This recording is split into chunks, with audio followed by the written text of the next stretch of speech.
ছাত্র নেতা আছে, যুব নেতা, এদের অধিকাংশ হিরোইন খায়, মাদক খায়, অনেকে মাদক ব্যবসা করে। সেই ঈশ্বরকে 1800 বছর আগে ফিলিস্তিনে ইহুদিরা কতল করে ফেলে, মিথ্যা প্রচার করে তারা তাদের দেশে এবং সারা বিশ্বে ইসলামকে হেয় করার চেষ্টা করছে। হাজরিন, যে কথা বলছিলাম, এর জন্য তারা কি করছে একটু পরে বলবো, প্রসঙ্গত বলি। আমার এক ভাই ইংল্যান্ড থেকে হজে আসছিলেন, দেখা হয়েছিল। বলছেন, ভাই কি করব, ইংল্যান্ডেই থাকবো নাকি বাংলাদেশে চলে যাব, দ্বিধাদ্বন্দ্বে থাকি। তাই বললাম যে ভাই, দিনের জন্য যেটা ভালো হয় সেটা করেন, তবে একটা জিনিস বুঝতে হবে, আল্লাহর দিনকে কোনো একক জাতির দেননি। আল্লাহ কোরআন কারিমে বলেছেন, ফাইয়াকফুর বিহা হাউলাই ফাকাদ ওয়াক্কালনা বিহা কওমান লাইসু বিহা বিকাফিরিন ইয়া আইয়ুহাল্লাযীনা আমানু মান ইয়ারতাদ্দা মিনকুম আন দীনিহি ফাসাউফা ইয়াতিল্লাহু বিকওমিন ইউহিব্বুহুম ওয়া ইউহিব্বুনাহুম আযিল্লাতিন আলাল মুমিনিনা আইজ্জাতিন আলাল কাফিরিন। আল্লাহ কোরআন কারিমে বলেছেন, শোনো, যদি তোমার সম্প্রদায় আমার দিনের সাথে অবিশ্বাস করে, কোন মুসলিম সম্প্রদায় দিনকে ছেড়ে দেয়, আল্লাহ নতুন সম্প্রদায় নিয়ে আসবেন যারা দিন পালন করবে, বিশ্বে দিন ছড়িয়ে দেবে। ইতিহাস পড়ে দেখুন, আল্লাহ দিনকে আরবদেরকে দিয়েছিলেন। আরবেরা কিছুদিন পরে, সাহাবী তাবেঈনদের যুগের পরে আরবরা বিট্রে করলো, দিন পালন করলো না, বিলাসিতায় নিমগ্ন হয়ে গেল। আল্লাহ কেড়ে নিয়েছেন আরবদের কাছ থেকে দিন, দিয়ে দিয়েছেন ইরানিদের কাছে, পার্সিয়ানদের কাছে। পার্সিয়ানরা বিট্রে করলো, আল্লাহ দিন কেড়ে নিয়ে তুর্কিদের হাতে দিয়ে দিয়েছেন। তুর্কিরা বিট্রে করলো, আল্লাহ দিন ছড়িয়ে দিয়েছেন। এমন হতে পারে অচিরেই হবে আল্লাহর দিনের ঝান্ডা, দিনের দাওয়াত এই আমেরিকা, ইউরোপ থেকেই বেরোবে।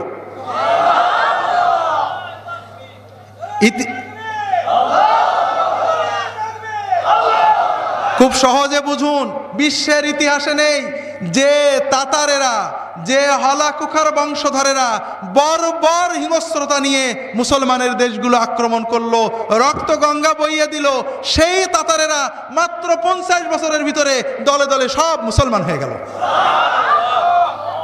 ইসলামের ভিতরে আল্লাহ এমন একটা নূর দিয়েছেন, শক্তি, আপনার প্রচার করা লাগে না, ও মানুষের হৃদয়ে পৌঁছে যায়।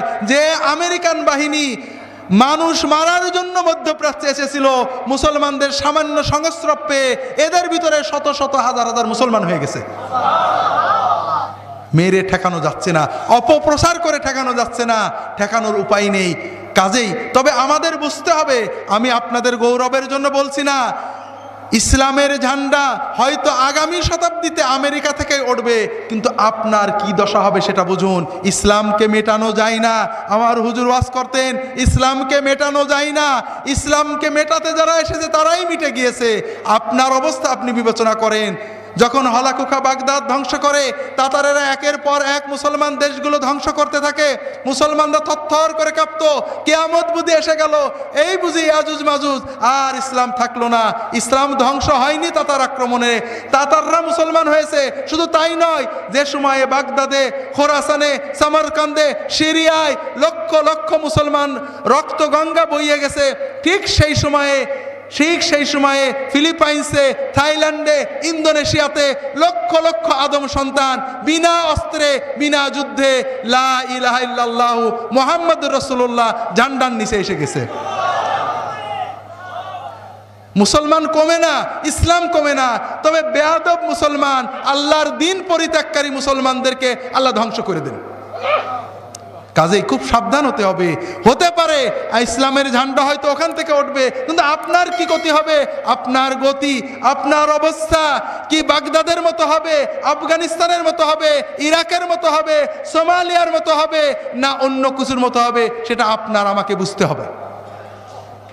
হাজরিন, যে কথা বলছিলাম, ইউরোপ আমেরিকার এই অবস্থায় তারা বিভিন্নমুখী পদ্ধতি নিয়েছেন। একদিকে তাদের দেশে আন্তর্জাতিকভাবে ইসলামের অপপ্রচার, মিথ্যা, ইসলাম সন্ত্রাস, ইসলামের নবী, ইসলামের অগণিত মিথ্যা প্রচার করে তারা তাদের দেশে এবং সারা বিশ্বে ইসলামকে হেয় করার চেষ্টা করছে। প্রচারের দুটো দিক সংক্ষেপ বলবো আপনাদের জানার জন্য। এই প্রচার করে লাভ হচ্ছে না, আরো ইসলাম বেশি যাচ্ছে। দুটো প্রচার, তিনটে প্রচার তারা করে। কয়টা?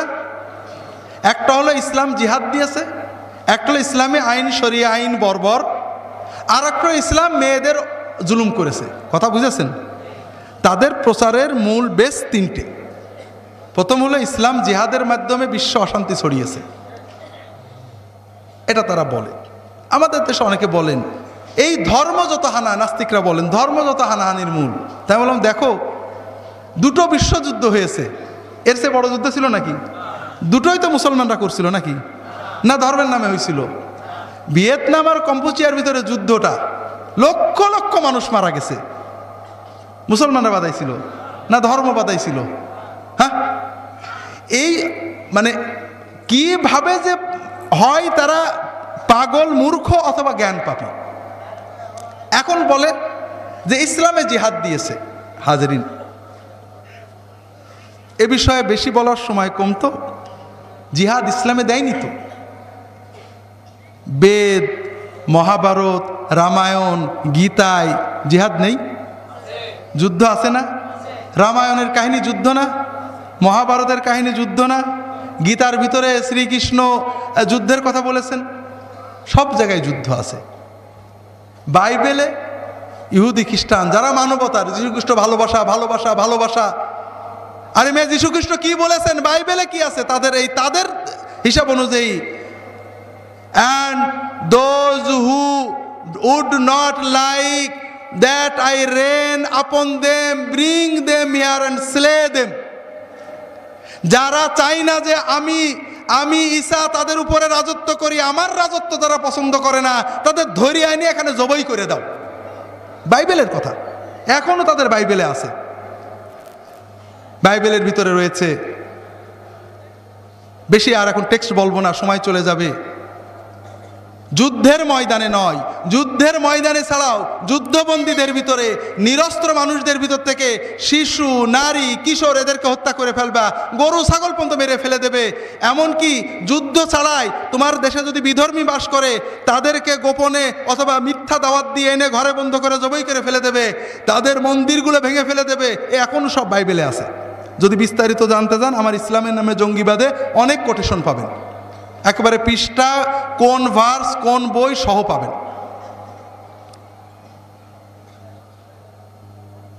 আর ইসলামে রামায়ণের যুদ্ধ দেখেন, রামায়ণে রাবণ ধরে নিয়ে গেল সীতাকে, ঠিক না? রাবণকে যে বধ করা হয়েছিল নৈতিক যুদ্ধে না অনৈতিক যুদ্ধে? যারা জানেন অনৈতিক যুদ্ধে। মেঘনাথকে বধ করা হলো নৈতিক না অনৈতিক? অনৈতিক, অনৈতিকভাবে। মহাভারতের যুদ্ধে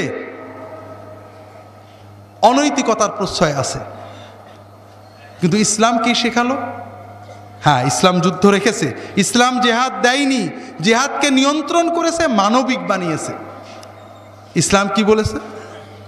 যদি রাষ্ট্র থাকে, রাষ্ট্র আক্রান্ত হয় অথবা রাষ্ট্র আক্রান্ত হওয়ার সম্ভাবনা থাকে, তাহলে রাষ্ট্রপ্রধানের নেতৃত্বে, রাষ্ট্রপ্রধানের নির্দেশে তুমি জিহাদ করতে পারবে।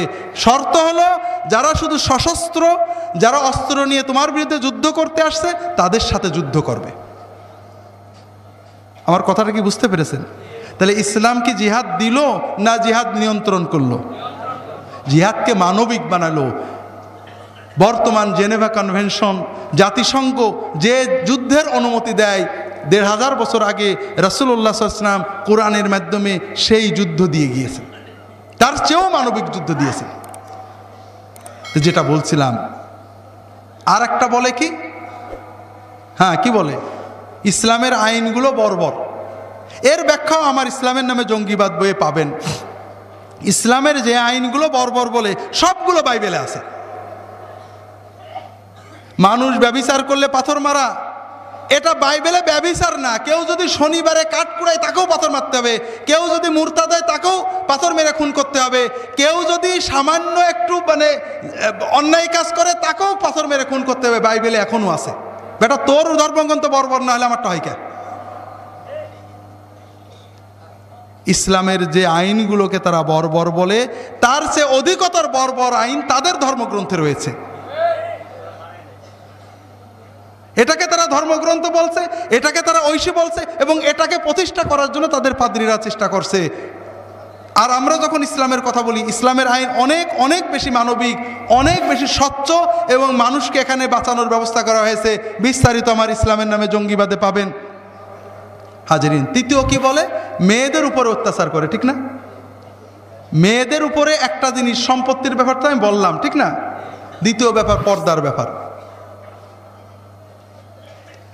আমি যখন রিয়াদে ছিলাম, একটা ইসলামিক সেন্টারে দায়ীর কাজ করতাম। সেখানে এক ব্রিটিশ ভদ্রলোক এসেছেন ইসলাম সম্পর্কে জানতে। আমি কিছু বললাম, যতটুকু ভাঙা ভাঙা ইংরেজি, আমি তো অত ভালো ইংরেজি পারি না। তিনি বললেন, দেখো, ইসলামের মনোথেইজম, তাওহীদ, এটা আমি বৈজ্ঞানিক মনে করি। আমাদের খ্রিস্ট ধর্মের যে ট্রিনিটি, এটা কখনো বৈজ্ঞানিক হতে পারে না। এক ঈশ্বর, আবার তিন ভাগ হতে হবে, god the father, god the sun, god the Holi god, এটা কোনো বিজ্ঞান তো দূরের কথা, কোনো বিবেকবান মানুষই মানতে পারে না। এটা ওই ব্যক্তি বলছেন। আমি আপনাদের যেহেতু মনে পড়লো, আজকে আর ওয়াস্ত হলো না, আজকে গল্প বলি, শোনেন। দুটো গল্প বলবো। খ্রিস্টান ধর্মের মূল বিশ্বাসটা কি? দুটো, কয়েকটা, তার দুটো বিষয় বলি। একটা হলো ট্রিনিটি, একটা হলো থিওরি অব অ্যাটনমেন্ট। ট্রিনিটি মানে নাউজুবিল্লাহ, আল্লাহ তিনজন, আল্লাহ তিনজন, তবে তিনজনে মিলে তিন আল্লাহ না, তিন মিলে এক আল্লাহ। প্রত্যেকেই স্বয়ংসম্পূর্ণ, আবার তিনজনকে তিন বলা যাবে না, এক বলতে হবে। কোনো পাগলও এটা বুঝতে পারবে না। রাজা রামমোহন রায়ের রচনাবলী পড়ছিলাম অনেক আগে, ওনার এক গল্প পড়ছিলাম। উনি যখন লেখেন তখন খ্রিস্টান মিশনারিরা কেবল আসলো, তাদের বিরুদ্ধে লিখেছেন। গল্পটা মুসলমানদের ভিতর প্রচলিত আছে।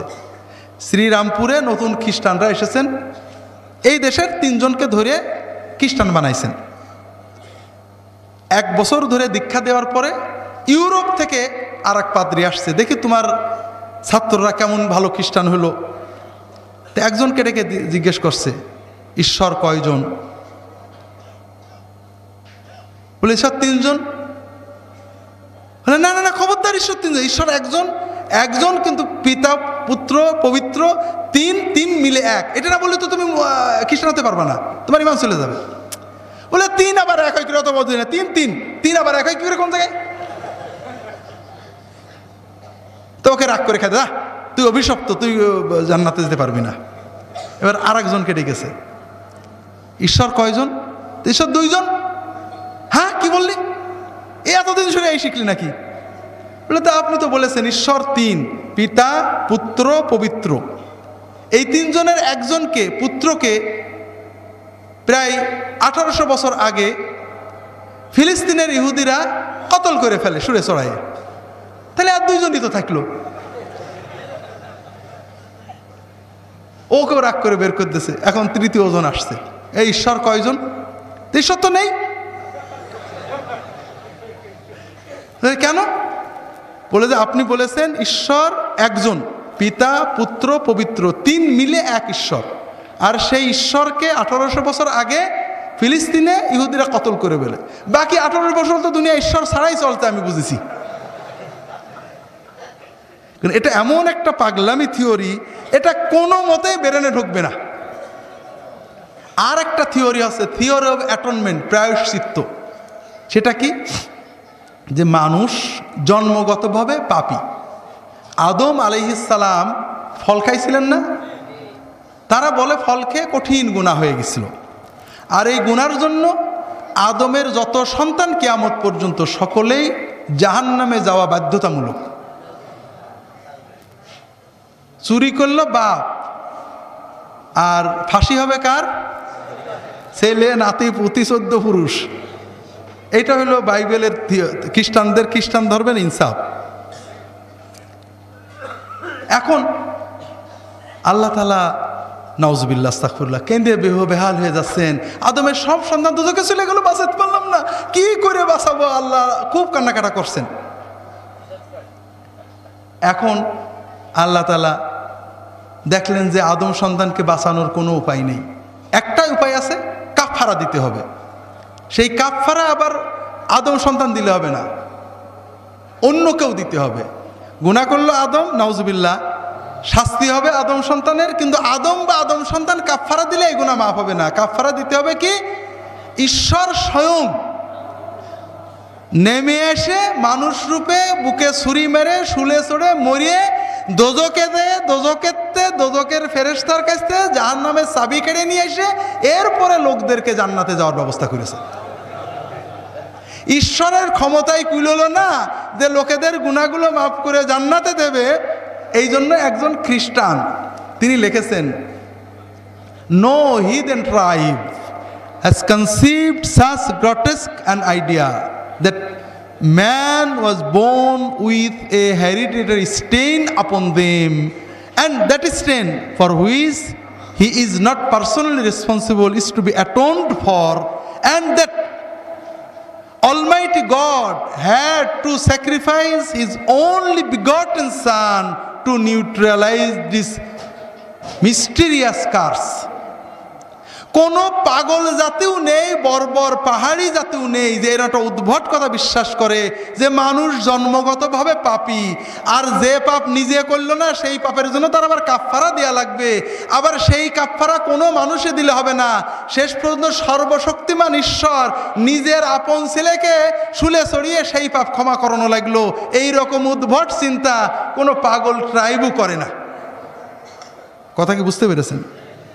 যে যাই হোক, কথা প্রসঙ্গে বললাম, ওই খ্রিস্টান ভদ্রলোক বলছেন, আমি বুঝি যে ইসলামের এই ঈমান তাওহীদ বিষয়ক বিশ্বাসটা সঠিক, আমাদেরটা ঠিক না।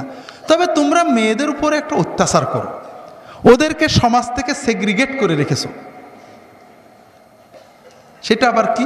এই যে কালো কালো বোরকা পরায় সব পৃথক থাকে, সমাজে মেশে না। বলে কেন? তুমি দেখো না সৌদি আরবের মার্কেটগুলো মেয়েতে ভরা, স্বামীদের হাত ধরে ধরে চলে যাচ্ছে তারা একসাথে গাড়ি। বলে তা হোক, আমরা তো আর দেখতে পাচ্ছি না। তাহলে দেখো তোমাদের দেশে উন্মুক্ত, সব পাপ জায়েজ, আইনে বৈধ, তারপরও মেয়েদের উপর অত্যাচার, ধর্ষণ, অশ্লীলতা এগুলো কি অল্প না বেশি? বলে ব্যাপক। অধিকাংশ ক্ষেত্রে মেয়েরা অত্যাচারিতা হয়েও বলে না, তারপরও শত শত কেস ফাইল হয়। তাহলে তোমরা সভ্য জাতি, 100% শিক্ষিত, উচ্চ শিক্ষিত, তারপরেও এই অত্যাচার কেন? কথা বলে না।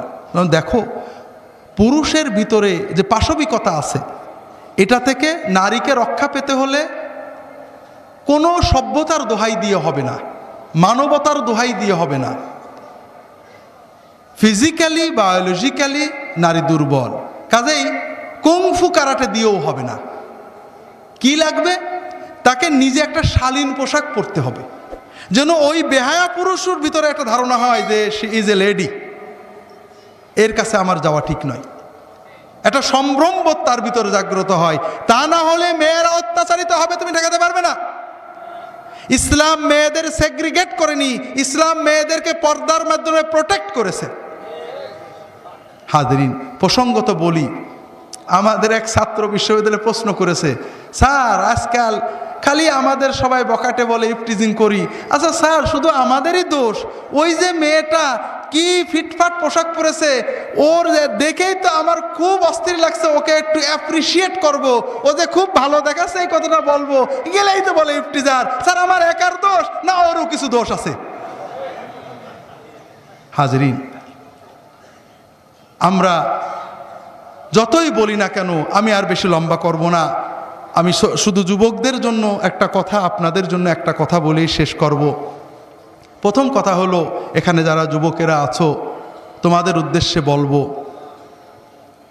যে পরিবেশ বিপজ্জনক, সারা বিশ্ব তোমাদের বিরুদ্ধে ষড়যন্ত্র করছে যেন তোমরা ঈমান হারা হও, খাও দাও পার্টি হয়ে যাও, তোমাদের চেতনা না থাকে, যেন তোমরা তোমাদের দেশের অর্থনৈতিক আগ্রাসন মেনে নিতে পারো, তোমরা যদি কখনো ওদের দেশে যাও ওদের মতো হয়ে যেতে পারো, তোমাদেরকে সহজেই ভুলিয়ে দেওয়া যায়, এই পর্যায়ে নেওয়ার জন্য ব্যাপক ষড়যন্ত্র। এটা শুধু তাদের লাভ নয়, তোমার মারাত্মক ক্ষতি। আমি মাঝে মাঝে একটা উদাহরণ দিই, অনেকেই শুনেছেন, আবারও এখানে দিচ্ছি। আপনারা দুধ যখন জাল দেওয়া হয়, দুধ জাল দেওয়া বলকুটা দেখেননি? আমি 1 কেজি দুধ কিনলাম, আধা হাঁড়ি হলো। আধা হাঁড়ি দুধ জ্বালাতে জ্বালাতে এক হাঁড়ি হয়ে যায় না? আমি চিন্তা করলাম যে আমি আলহামদুলিল্লাহ 1 কেজি দুধ খাবো কিনছিলাম, আল্লাহ আলহামদুলিল্লাহ হাঁড়ি ভরে 2 কেজি হয়ে গেছে। এখন যা পরে পড়তে থাক, আমার 1 হাঁড়িতেই চলবে।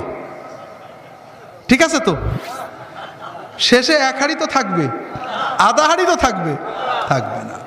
যুবকেরা শোনো, আল্লাহ তাআলা আমাদের যে দেহটা বানিয়েছেন, জন্ম থেকে 25 বছর পর্যন্ত গ্রোথ, বলক, এই সময়ে কি পড়ে বোঝা যায় না।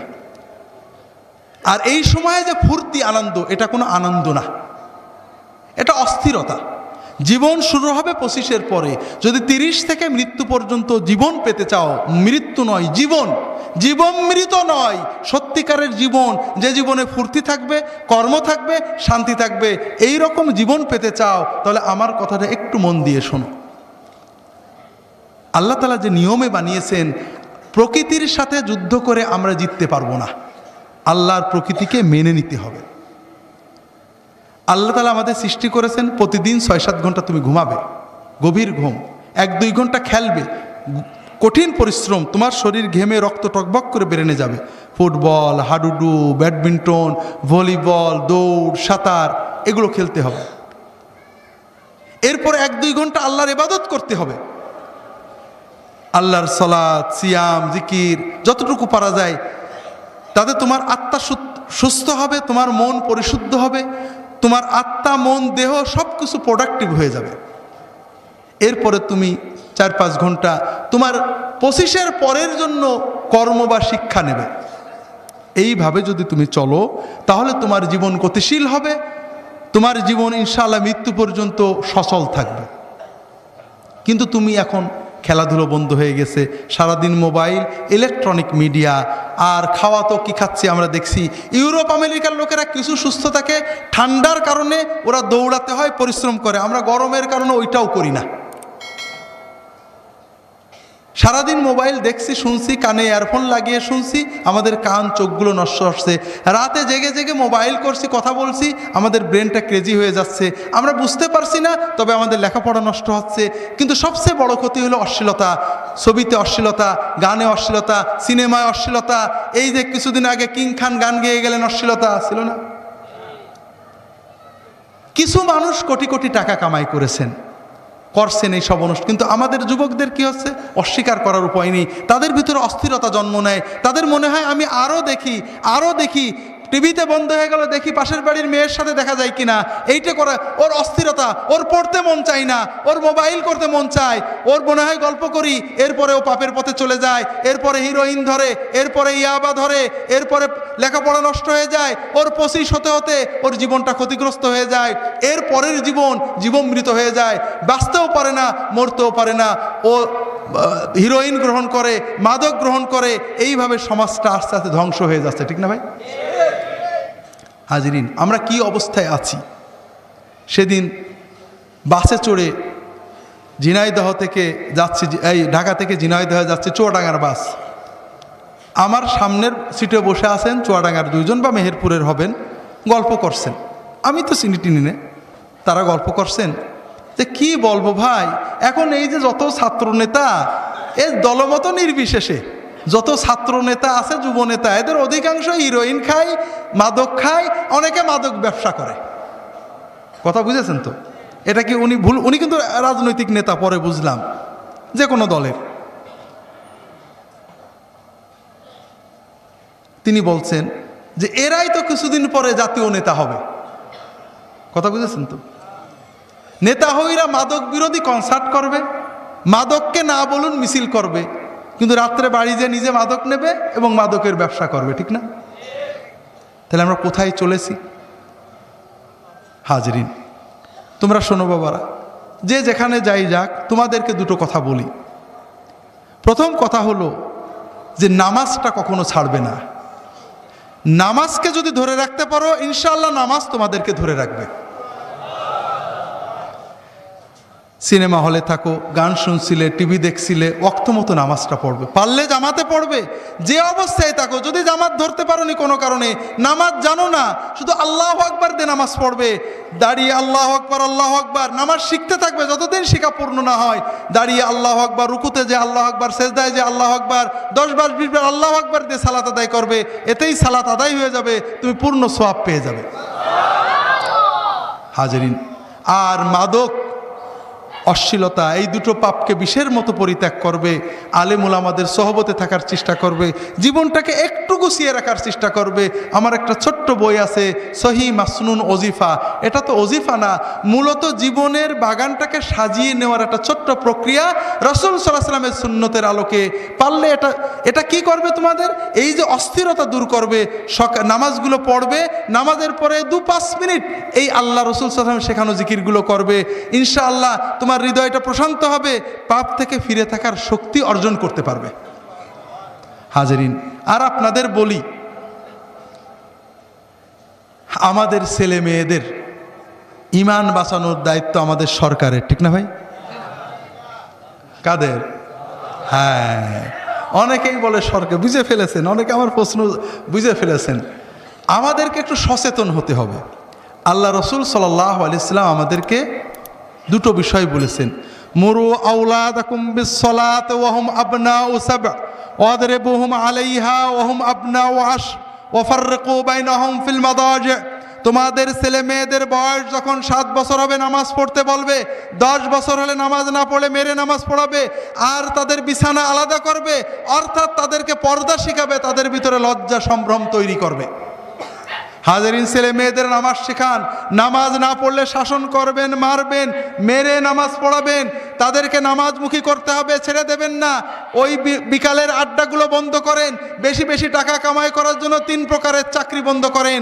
অত টাকার আপনার দরকার নেই, আপনার বড় সম্পদ সন্তান, তাদের পিছনে সময় দেন, তাদের সাথে একসাথে খাওয়া দাওয়া করেন, বসে গল্প করেন, তাদেরকে বলে দেন বাবা যেখানেই থাকবি আমার সাথে মাগরিবের নামাজ পড়বি, নামাজের পরে তাদেরকে পড়তে বসিয়ে দেন, তাদের সাথে গল্প করেন, খাওয়া দাওয়া করেন, তাদের সাথে বেড়াতে যান, বিনোদনে নিয়ে যান। আপনি আলাদা বিনোদন করেন না, সিনেমা দেখবি না, মা অমুক জায়গায় যাবি না, সার্কাসে যাবি না, আর আপনি বুড়ো হয়ে গেছেন, চায়ের দোকানে গল্প করছেন।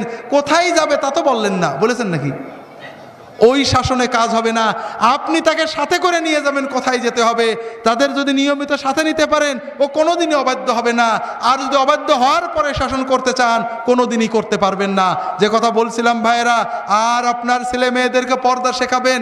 আল্লাহ তাআলা কোরআন কারিমে পর্দা ফরজ করেছেন, আল্লাহ রাসূল সাল্লাল্লাহু আলাইহি ওয়াসাল্লাম হাদিসে পর্দা ফরজ করেছেন।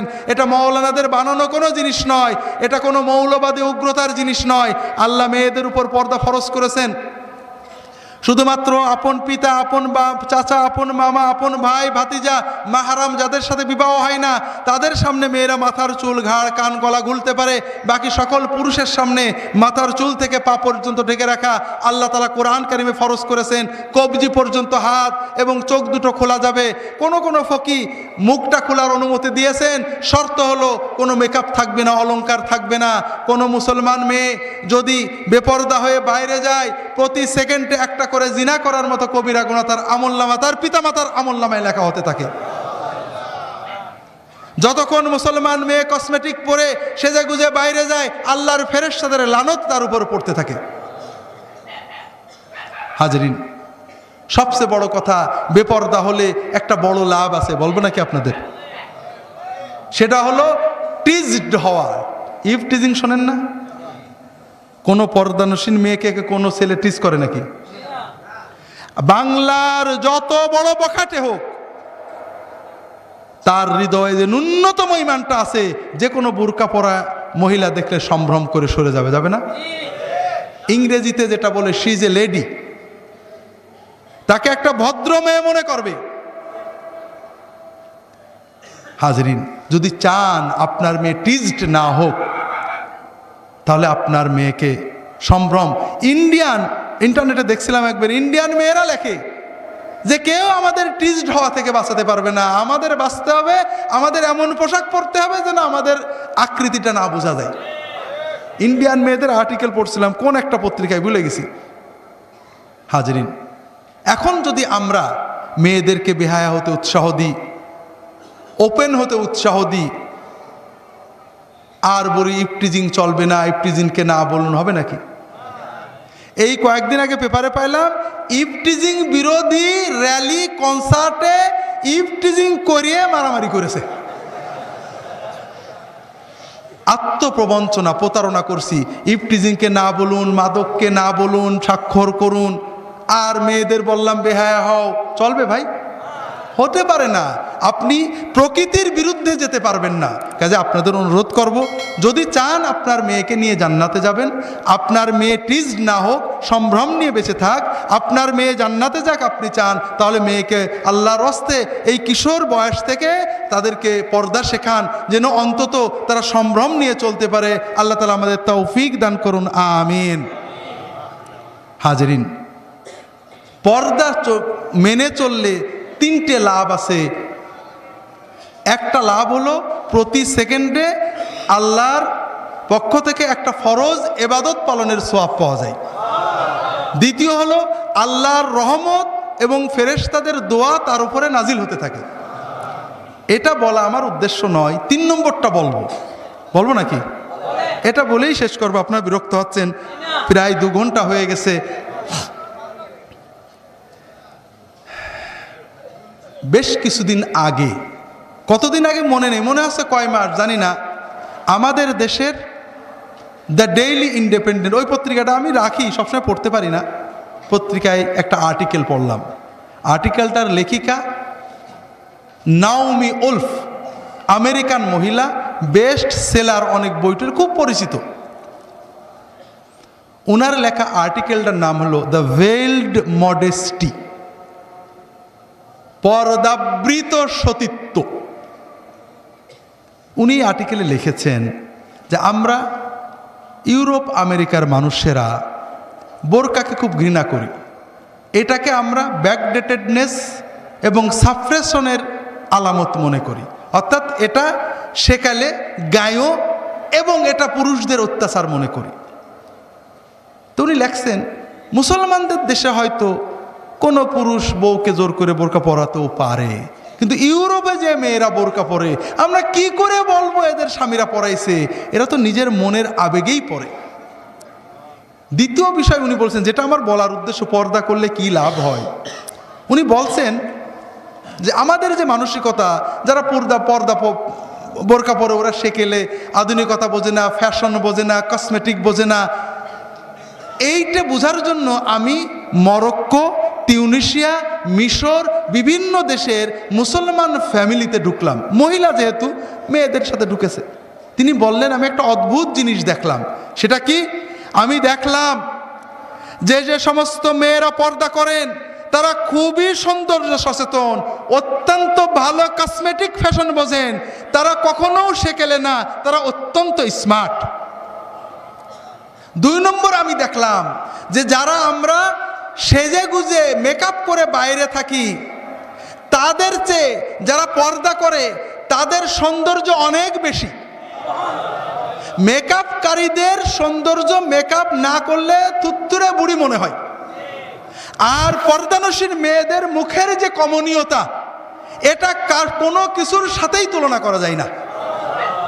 3 নম্বর তিনি বলছেন যে আমাদের অশ্লীলতা, বেহায়াপনার কারণে আমাদের স্বামী স্ত্রী পারিবারিক শান্তি নষ্ট হয়ে গেছে, স্বামী স্ত্রীর আনন্দ মজা নষ্ট হয়ে গেছে। কিন্তু আমি পর্দানসীন পরিবারগুলোতে যে দেখলাম, তাদের স্বামী স্ত্রীর যে আনন্দ মজা শান্তি, এটা আমরা বর্তমানে ইউরোপে কল্পনাও করতে পারি না।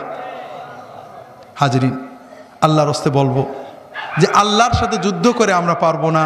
আসুন আমরা আল্লাহর ওলি হওয়ার চেষ্টা করি, আমাদের সন্তানদেরকে ওলি বানানোর চেষ্টা করি, আমরা ওলিদের আব্বা দাদা হওয়ার চেষ্টা করি, সমাজটাকে রক্ষা করতে অন্তত সালাত এবং পর্দার হেফাজত করি। আল্লাহ তাআলা সবাইকে তৌফিক দান করুন, আমিন। ওমা তৌফিকি ইল্লা বিল্লাহ। সুবহানাকা আল্লাহুম্মা ওয়া বিহামদিকা আশহাদু আল্লা ইলাহা ইল্লা আনতা আস্তাগফিরুকা ওয়া আতুবু ইলাইক। আল্লাহুম্মা সাল্লি আলা মুহাম্মাদিন নবিয়্যিল উম্মি ওয়া আলা আলিহি ওয়া আসহাবিহি ওয়া বারিক ওয়া সাল্লিম। আসসালামু আলাইকুম ওয়া রাহমাতুল্লাহ।